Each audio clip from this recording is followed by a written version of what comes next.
Dahil nga sa marshmallow na yan, ayan nga, nagkatuwaan ko nga itong mga batang bumibili sa akin dahil ito talaga patok na patok nga dito sa aking tindahan. Sabi ko nga sa kanila, huhulaan nila kung ano ngang ibon nyo na malaki ang mata. And then pag nahulaan nga nila, meron nga silang free na tig-isa. Pasok na nga yung mga bata na bumibili dito ng mga baon nila at candy.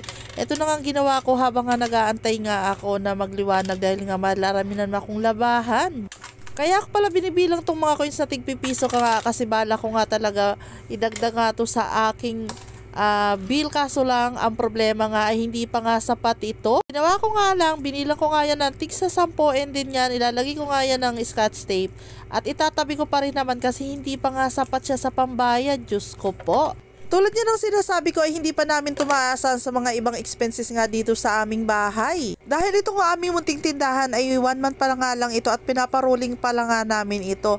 Actually dito pa nga namin nila lahat kinukuha, gawa ng wala pang trabaho ang aking hobby loads ngayon. Ano nga mga sinasabi ng ibang sari-sari store na ginagawa na talaga nilang battle and bread ang kanilang tindahan. Siguro naman kasi dahil nga malaki na sila and then matagal na talaga sila nagtitindahan. Bago pa nga lang kami at ginagawa nga lang namin, pinaparolling na nga namin ito at sabi ko nga sa inyo hindi pa naman kami kompleto sa aming munting tindahan at ito nga kailangan talagang palaguin pa muna namin ito. Ganyan yung ganap po kanina na nagpalaro nga ako sa mga bata. Sabi ko pag nahulaan nga nila yon, magkakaroon nga sila ng free.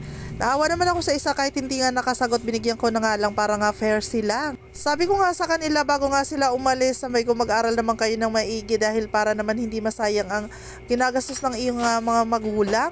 Pinapayo ko sa aking mga anak, yun lang, masaya na talaga tayong mga magulang.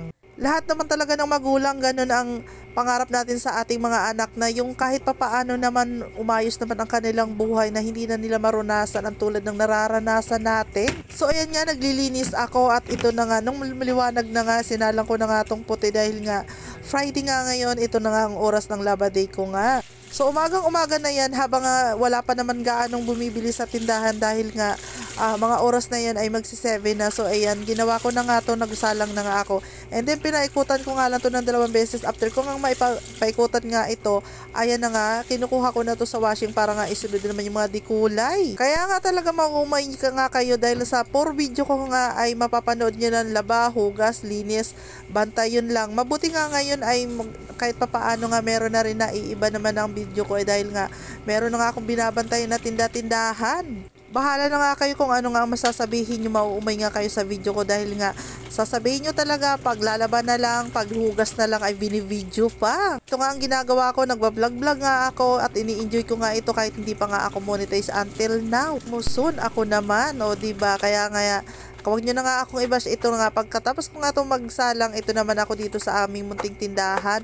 At ayan, nilinis ko na nga muna, nagmap na nga muna ako dyan. And then after ko nga yan magbat, isusunod ka na naman dito sa labas. Dahil may deliver nga rin ako, ayan, inayos ko na nga rin yung mga soft drinks na empty. Para nga pagdating na nga magdi-deliver sa akin, ay iabot na lang, bubuhatin niya na nga lang. Bilang isang nanay nga, kailangan talaga may time management ka kasi kung hindi talaga, ewan ko kung ano nga ang mangyayari sa inyo. Lalo naman sa akin, 2 lalaki talaga ang anak ko, kaya minsan ko lang naman mautusan ng aking panganay na anak, lalo na ngayon dahil busy na nga siya. Kasi silang ginagawa kaya hindi ko na talaga mautusan, kaya solo ko talaga laba, hugas, bantay, deliver, magpapadeliver, mamimili kami.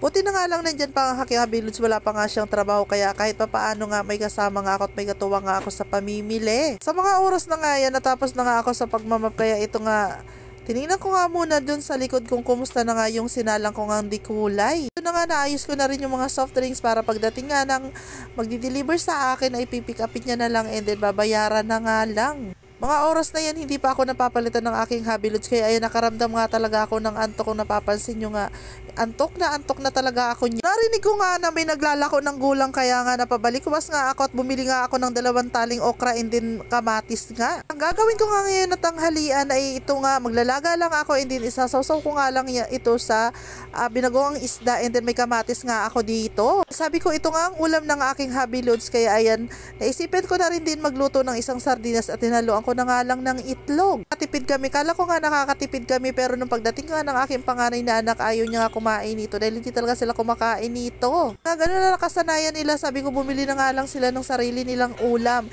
And then ito naman aking hobby lunch nga. Ito yung mga order ko sa TikTok na mga candy and then mga dumating na rin talaga yung mga order namin din. After nga yan, ayan, nagagawa na nga siya ng mantika dito. Dahil nga magaling mag-repack ang aking hobby lunch ng mantika na mga tingi-tingi dahil ito nga yung malakas dito sa amin yung tingi-tingi. Sa mga hindi pa nakapalo sa akin, please follow nyo naman ang Rosella Channel Vlog, ang aking FB page. Yun lang, salamat sa panonood.